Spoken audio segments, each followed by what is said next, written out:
Welcome, this is 5-7, linear versus exponential.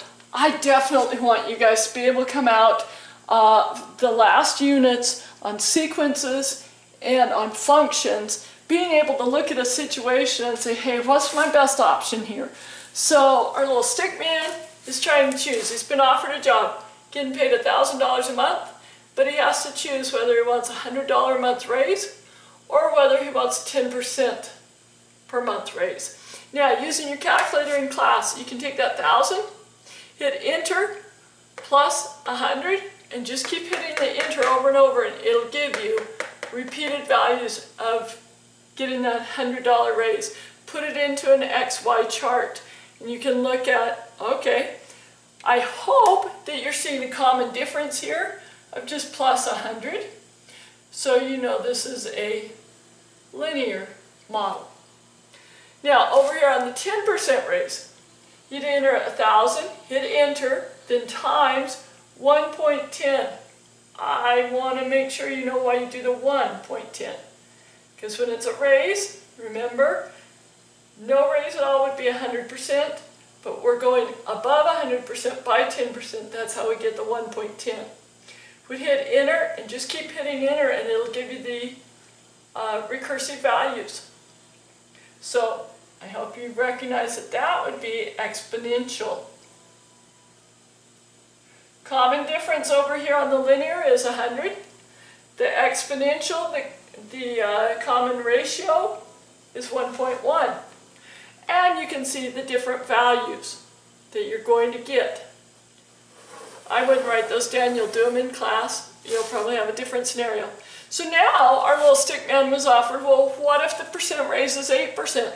Or 4% or 6%. So what I would hope you would think to do is to plot.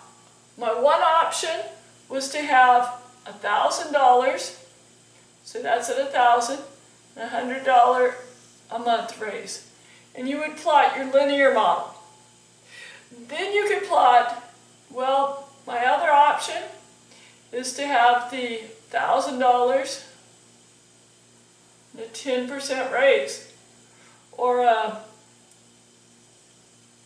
2% raise, or 6, or 8, or whatever it might be. The key here is to see how many months does it take before the exponential surpasses the linear, and then you can make a viable argument, well, I don't plan to stay in the company that long, so I'd take the linear raise. If I plan to stay in the company a long time, absolutely, I want the exponential raise because I'm going to be way up here in a limited amount of time. So you need to be able to argue that out with the reasoning of why you would take one over the other. It's not that one is right and one is wrong. Different circumstances. Okay, so 2 salary plans.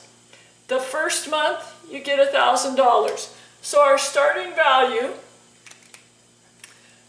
because we begin at 1,000, no matter which model we go with, our starting is at 1,000.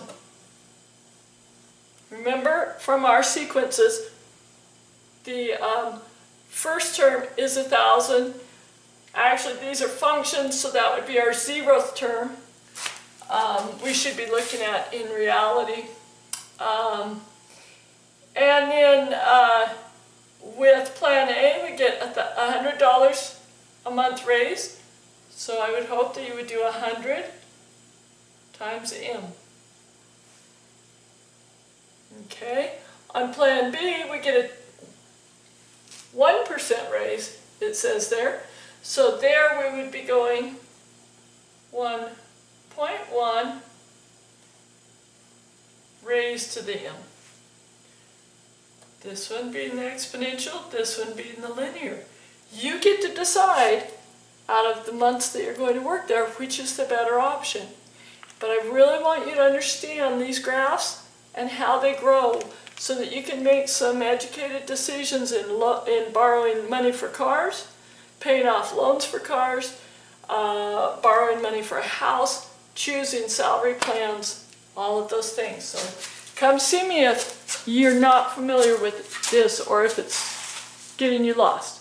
Doesn't take long to get it correct. Thank you.